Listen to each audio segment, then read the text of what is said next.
Le jazz est né dans les champs des colons, des esclaves, lorsqu'on était au temps de l'esclavagisme. Et dans les champs, ils n'avaient pas le droit de se parler. Alors ils chantaient. Ils chantaient pour se parler, ils chantaient pour prendre des nouvelles des uns et des autres. Et c'est pour ça qu'aujourd'hui, dans leur musique, eh bien, nous avons exactement les mêmes dialogues. À un moment, vous n'entendez que la contrebasse, ou vous n'entendez que le saxo, ou que la trompette. Ils se retrouvent, ils se parlent, ils se regardent.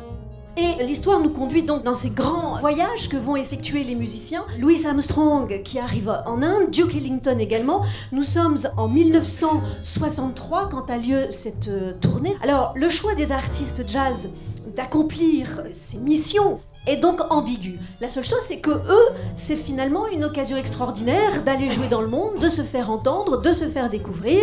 Donc ils y vont. Sauf que lorsqu'ils arrivent dans des pays du tiers-monde, eh bien, ils découvrent des peuples qui vivent comme eux.